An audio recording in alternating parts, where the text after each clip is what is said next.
नमस्ते, सुप्रभात। दैनिक जागरण के महत्वपूर्ण खबर में आप सभी का स्वागत है। यह दैनिक जागरण का राष्ट्रीय संस्करण है। यह कई सारी प्रतियोगी परीक्षाओं के लिए सहायक है, जैसे सिविल सर्विस, वनडे एग्ज़ाम, अन्य प्रतियोगी परीक्षाओं के लिए स्टेट लेवल के।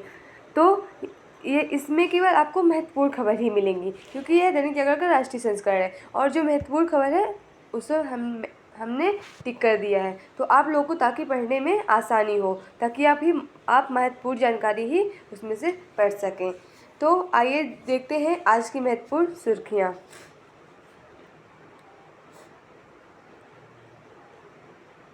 फिलिस्तीन को लेकर पुरानी नीति पर अडिग भारत सरकार।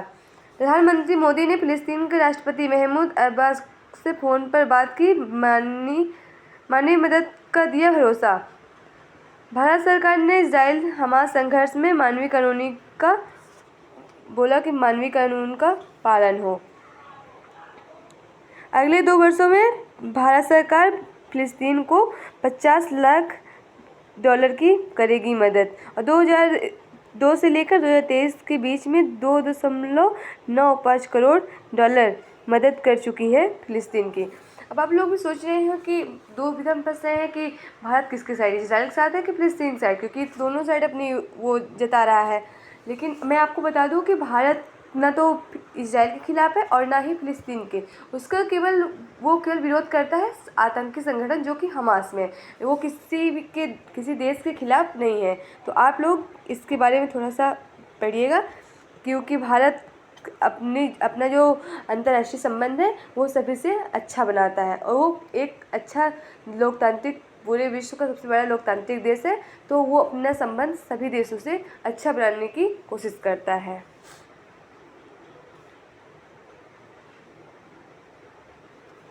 हमास से संघर्ष पूरी सभ्य दुनिया की लड़ाई, नेतन्याहू। इजराइल प्रधानमंत्री ने कहा, शांति के प्रयासों को पटरी में उतारना था हमास का मकसद। इजराइल पहुंचे ब्रिटिश पीएम यानी ऋषि सुनक ने किया आत्मरक्षा के अधिकार का समर्थन।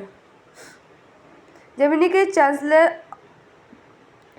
ओलाफ शुल्क अमेरिका के राष्ट्रपति जो बाइडेन के बाद गुरुवार को ब्रिटेन के प्रधानमंत्री ऋषि सुनक एकजुटता प्रदर्शित करने के लिए इजराइल पहुंचे।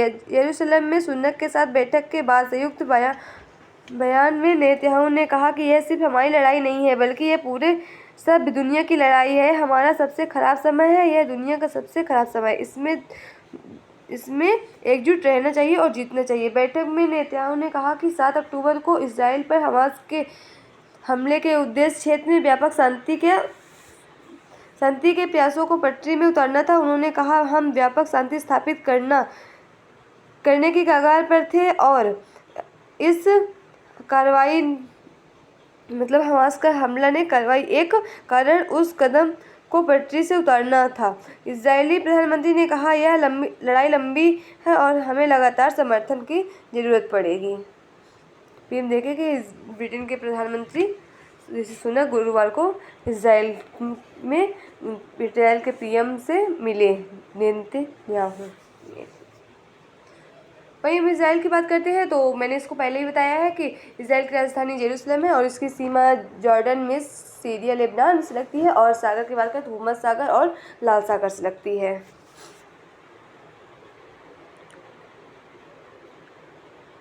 बस के पीछे और आसपास की चीज़ भी देख सकेंगे ड्राइवर। मई 2025 से यात्री बसों के लिए सुरक्षा के एक नए मानक लागू होने इसके आधार पर ही बसों की रेटिंग होनी चाहिए।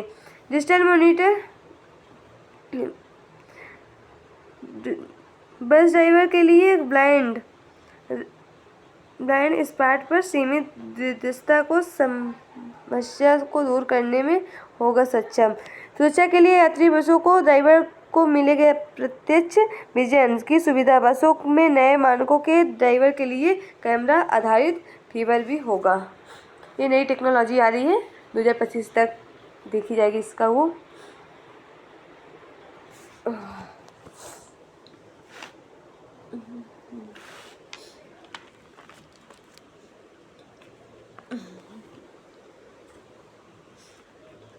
देश की पहली रैपिड एक्स को मिला नमो भारत का नाम। अभी हम देखते हैं प्रधानमंत्री ने देश की पहली क्षेत्रीय रैपिड रेल रैपिड एक्स का उद्घाटन गाजियाबाद में 20 अक्टूबर को किया है। 20 अक्टूबर को करेंगे, यानी आज ही के दिन करेंगे।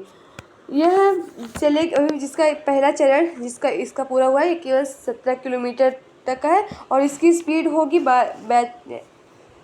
82 किलोमीटर प्रति आवर और यह साहिबाबाद से हुवाई तक चलेगी। और वही जब ट्रेन की बात कर रहे हैं रेल की, तो ये 1853 में देश की पहली ट्रेन डलहौजी के समय चलाई गई थी। वह ट्रेन मुंबई से पुणे तक चली थी और पहली वंदे भारत ट्रेन T18 निर्माण चेन्नई में हुआ था, दिल्ली और वाराणसी तक चलाई गई थी। और हम बात करें कि रेल मंत्री के वर्तमान में रेल विभाग के वर्तमान में CEO जया वर्मा है।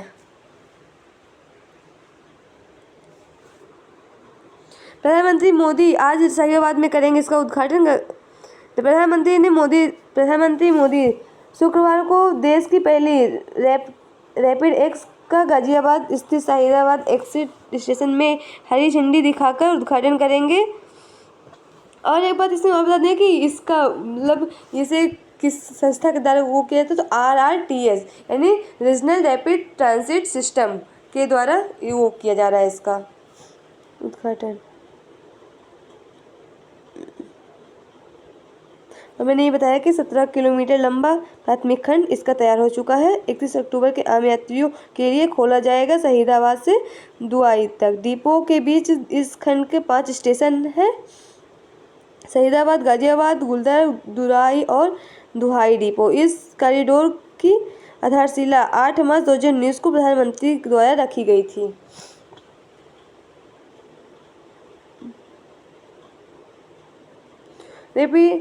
रैपिड एक्स की लगातार रफ्तार लगाएगी NCR में प्रदूषण में लगाम।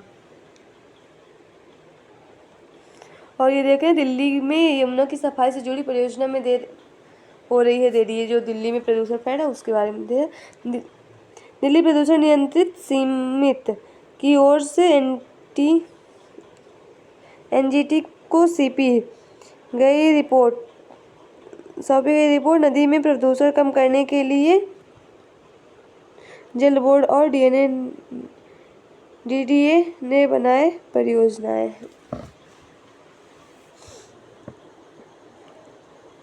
और ये दुनिया के कुशल पेशेवर तैयार कर रहा है भारत, ये हमारे प्रधानमंत्री नरेंद्र मोदी बोल रहे हैं। PM स्वनिधि योजना के तहत 2 माह से जुड़े 4 लाख लाभार्थी 50 लाख लाभार्थियों को शुरुआत। लक्ष्य पार होने के साथ अमल की रफ्तार हुई तेज। मध्य प्रदेश ने बड़े राज्यों में सबसे पहले 100% का लक्ष्य हासिल किया। ये प्रधानमंत्री द्वारा चलाई गई योजना स्वनिधि।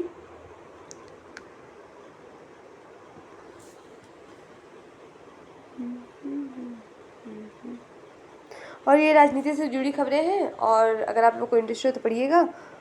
और इसमें हम देख रहे हैं कि विधानसभा का चुनाव चल रहा है जो कि 5 राज्यों में है, राजस्थान, मध्य प्रदेश, छत्तीसगढ़, झारखंड, मिजोरम और तेलंगाना।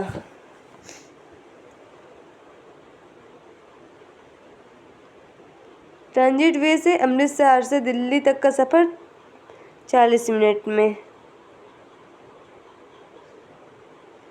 ये देख रहे हैं कि नई दिल्ली से जुड़ी राष्ट्रीय राजधानी से जुड़ी खबरें हैं। देश का सबसे ऊंचा राष्ट्रीय ध्वज अमृतसर में गुरुवार को अटारी सीमा पर 418 फीट ऊंचे पोल पर राष्ट्रीय ध्वज लहराया। यह देश का सबसे ऊंचा राष्ट्रीय ध्वज है। इससे केंद्रीय मंत्री नितिन गडकरी ने फहराया है। यह राष्ट्रीय ध्वज राजमार्ग प्राधिकरण की ओर से लगाया गया है। पोल के उत्पन्न सर्विसिंग सिस्टम भी लगा हुआ है। देखें, 418 फीट ऊंचा है सबसे ऊंचा राष्ट्रीय ध्वज।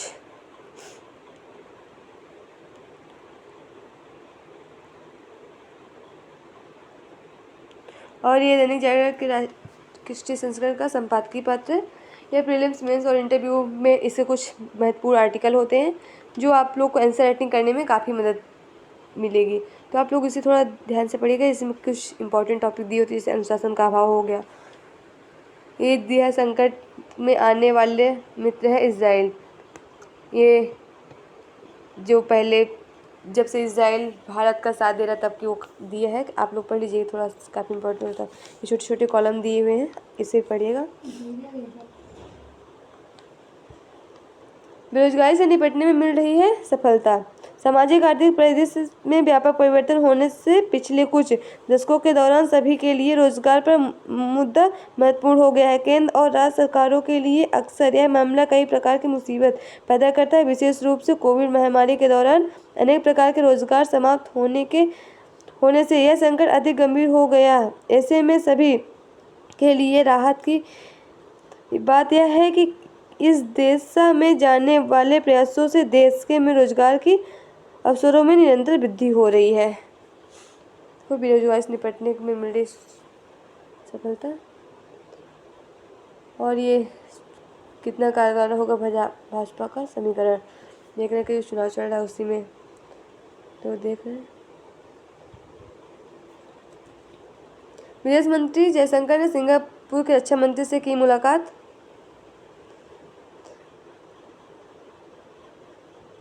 गुरुवार को रक्षा मंत्री एनजी इंग हेन के साथ बातचीत हुई। यहाँ आसियान और पूर्वी एशिया के राजदूतों के क्षेत्रीय सम्मेलन की अध्यक्षता भी की। जयशंकर अपने 2 देशों की आधिकारिक यात्रा में अंतिम चरण में वियतनाम से सिंगापुर पहुँचे। देखें हमारे विदेश मंत्री जयशंकर जो कि सिंगापुर में रक्षा मंत्री से की मुलाकात और आसियान के देशों के साथ की अध्यक्षता और बैठक। 2030 तक 1000 परमाणु हथियार बना लेगा चीन। अमेरिकी रक्षा मंत्रालय की रिपोर्ट ने जारी की कि तेजी से महाविनाशक अस्त्र बनाने की जानकारी दी है और ये चीन की है। अमेरिका रक्षा मंत्रालय पेंटागन ने चीन के परमाणु हथियार भंडार में तेजी से बढ़ोतरी लेकर नई रिपोर्ट जारी की है। कहा कि चीन अनुमान से ज़्यादा तेजी से 7 परमाणु बना रहा है। रिपोर्ट के अनुसार 2030 तक 1000 से ज़्यादा परमाणु हथियार बना लेगा चीन। संभवतः वह रूस यूक्रेन युद्ध के सबक लेते हुए ऐसा कर रहा है, क्योंकि वह ताइवान के साथ भी ऐसा टकराव असर देखा जाएगा। और ये चल रहा है इजराइल और हमास का संघर्ष। अब देखते हैं इसकी लास्ट में क्या होता है। बाइडेन ने गाजा में मदद के लिए इजराइल को बनाया जिम्मेदार।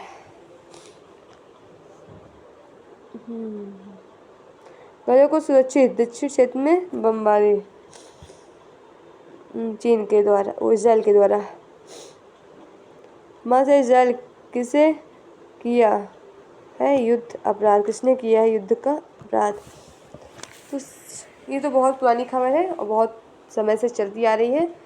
इसमें इसका इतिहास बहुत ही लंबा है। अगर आप लोग अच्छे से इसे पढ़ेंगे तो पता चलेगा कि युद्ध का कारण क्या था। वैसे तो इसमें अपनी संप्रभुता और भूमि के लिए धर्म के नाम पे ये युद्ध छिड़ा हुआ है।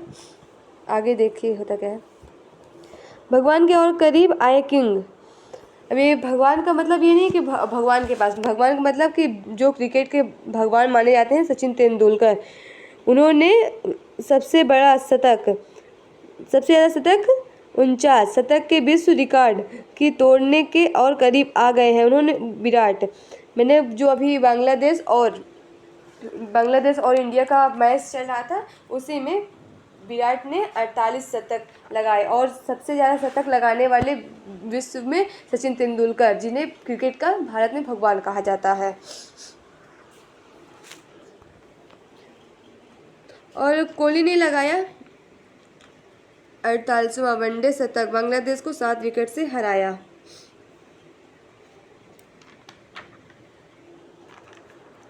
बांग्लादेश के खिलाफ अपना 48वां शतक लगाया विराट कोहली ने। यह जो अभी बांग्लादेश और इंडिया का क्रिकेट महाराष्ट्र क्रिकेट संघ स्टेडियम में हो रहा था। और देख रहे हैं कि इस समय चल रहा है world cup, ICC world cup, जिसकी स्थापना 1975 में हुई थी और इसका मुख्यालय दुबई में है।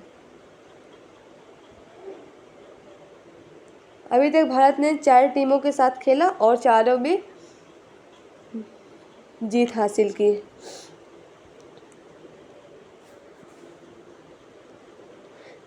क्लासिकल शतरंज में कार्लसन को हराकर कीर्तिकेयन ने रचा इतिहास। भारतीय ग्रैंड मास्टर कार्तिकेय मुरली ने कतर मास्टर शतरंज टूर्नामेंट में विश्व नंबर 1 कार्लसन को चौंकाते हुए करारी शिकस्त दी। इसके साथ ही कार्तिकेयन कार्लसन की क्लासिकल शतरंज में हराने वाले तीसरे भारतीय खिलाड़ी बन गए। कार्तिकेय ने पहले 2005 में पी हरिकृष्णा ने कार्लसन को हराया था, जब नॉर्वे में यह खिलाड़ी केवल 14 वर्ष का था। देखिए शतरंज की बात हो रही है वहाँ के और यह मूवी से जुड़ी खबरें हैं। अगर आप लोग का इंटरेस्ट हो तो पढ़िएगा। और आज की खबर यहीं समाप्त होती है, पूरी दैनिक जागरण की महत्वपूर्ण खबर। अगर आप लोग को इस खबर से मदद मिलती हो, जानकारी मिलती हो, तो आप लोग हमारे चैनल को लाइक और शेयर सब्सक्राइब करें। धन्यवाद।